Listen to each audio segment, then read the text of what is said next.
Okay, let's try this and see how it goes. Like I was saying, I want to start off today by talking a little bit about transgender women that are pre-transition. This video is for um, counseling clients, uh, those that might be counseling clients in the future, and anybody in general who is going through that period of time when you're experimenting and figuring things out, going through what I'm calling pre-transition. Okay? Um, I wanted to talk a little bit first about things that are important, the basics of getting yourself prepared to present to the public. Um, Perhaps you've experimented with some cross-dressing or dressing as your gender that you identify as, and perhaps you have not. I don't know, so I'm just going to take it that the majority of people watching this video have not gotten much started yet, or have done a little bit of experimenting, or maybe they experimented when they were young and now they're experimenting a little bit more now. Um, and trying to just give some basic tips and some basic things that are good to keep in mind and understand as you get prepared for transition. Um, One of the things I want to first talk about is the need for being able to find um, and use some at least fairly decent makeup. I know that when I first began, I settled for dollar store makeup, the kind that little kids that are 11, 12 years old might experiment with and play with when they're little girls. Um, and that's fine for very, very, very beginning, but if you really want to go out into the world and present yourself to this big bad world that we live in, you want to have something a little bit better than that. Um, One of the things that I want to encourage people to do, because a lot of you might be still closeted, you may or may not have told family members or friends, or maybe you told a few friends but not family. We're going to have a video where I'm going to explain some ways that you can go about um, letting what it takes, what would be good ideas when you are preparing to tell family or friends, or we might have a section on how to tell your work, and that kind of thing, um, because that's just so important. When the way things happened for me was I was practically forced out.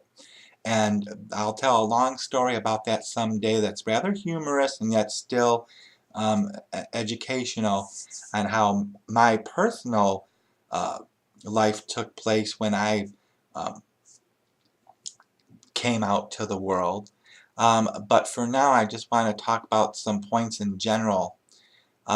Number one, it's the most important thing is courage. You need courage to do all of this. Okay, and I understand you're going to be scared, you're going to be anxious, but you have to find a way to dig deep within yourself and find that inner courage to do everything that you're going to be doing. It's one thing when you're experimenting in your own home, playing with makeup, playing with dress, playing with different things, and experimenting at home. It's a whole new ball game, as they would say, when you actually venture out of your house. One of the things that I have found to be very, very important is, number one, finding an LGBT or LGBTQIA whatever community center, or at least a support group, a place where you can go where you feel safe presenting as your true self. Here in the Detroit area, we're very blessed and lucky to have Affirmations in Ferndale. So this is a little bit of advertisement for you, Affirmations. Um, they have a lot of really good things going on there. It's a community center.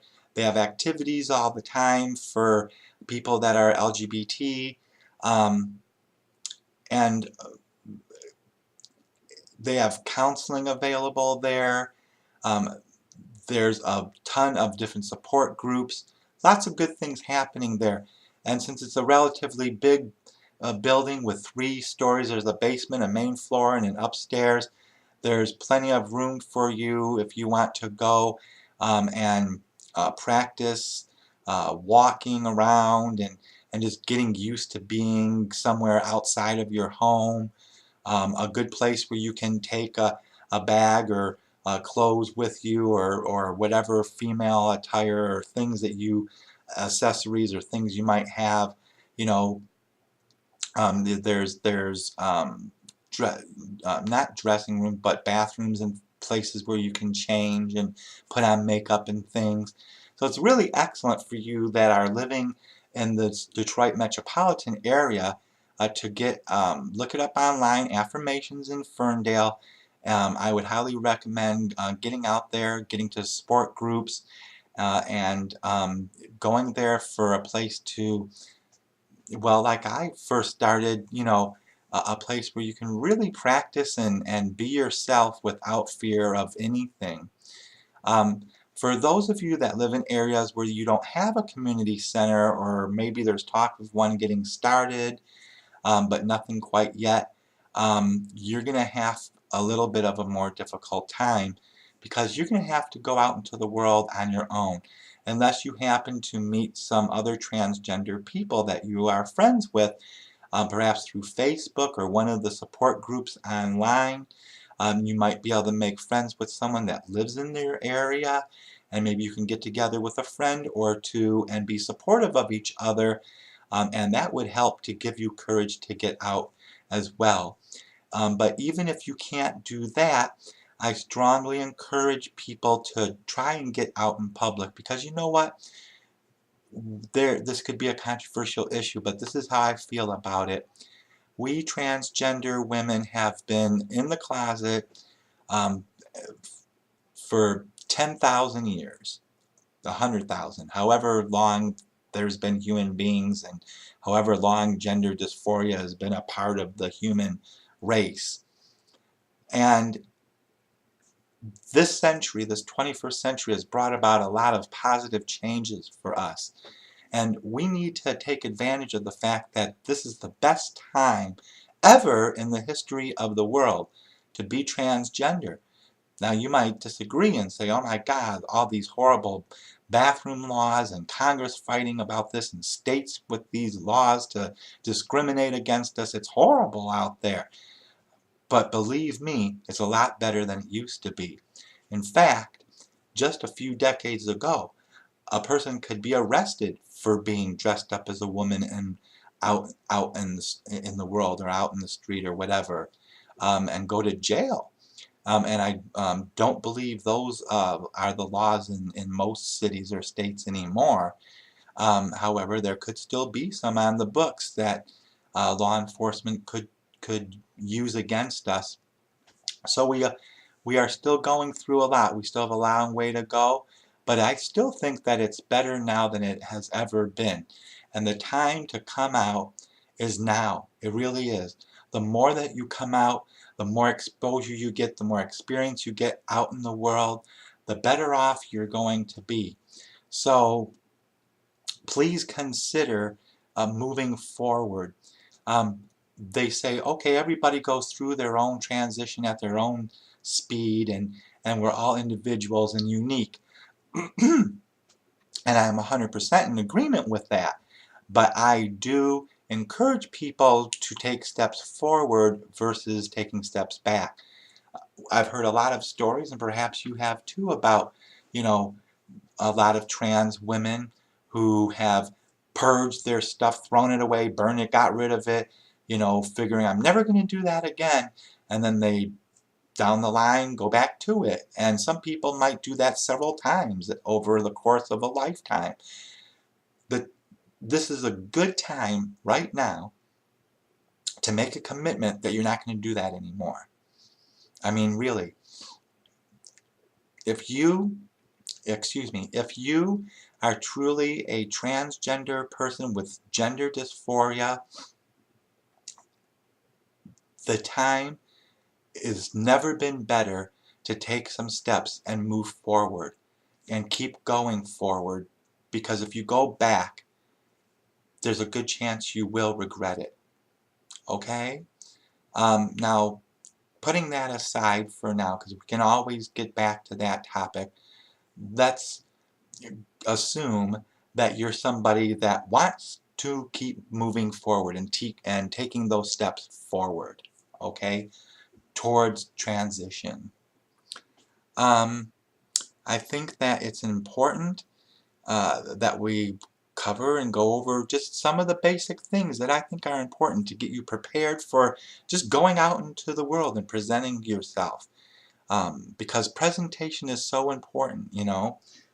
Let's keep in mind that the one thing that we are most in need of, the one thing you want to keep in mind the most, a lot of trans women will debate about, well, am I passable? Am I passable? You know, don't worry about being passable.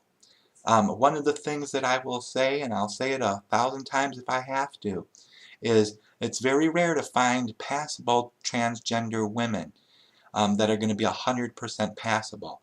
Unless you have a lot of different facial surgeries and you know, that include eyebrow surgeries and surgeries on your chin and your nose. I mean, unless you go through a lot of surgeries, more than likely you're never going to be 100% passable. Now you might get 80, 90%, and if you can get that close, that's good. But what's more important, way more important than passing, is blending in. Blending in is more important than anything else. If you can go out there and be amongst women in a crowd and you fit in like any other woman, that's what's important. Because the last thing that we want is extra added attention onto us, right? Okay? We need to protect ourselves.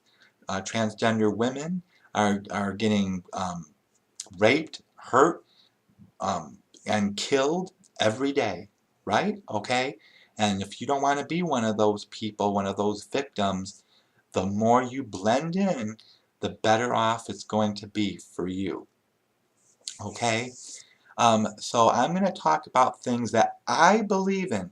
If you disagree with any of the things here ever talked about in any of my presentations, I want you to know that these are my opinions and my beliefs. They worked for me. I hope they will work for you. If they don't, or you disagree, or you think, well, you know what, Paulette, you're just full of baloney, that's fine. Don't listen.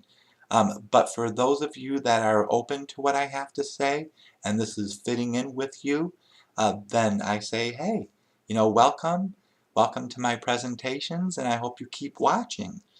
I'm going to put these on YouTube. So for those of you that do watch, you can hit the subscribe button and subscribe to my channel, and that will help to promote this and get it more popular. And you know, the more popular it is, more people view it, you know, etc. The more people might benefit from these, and that's the importance. That's what the purpose is of doing this.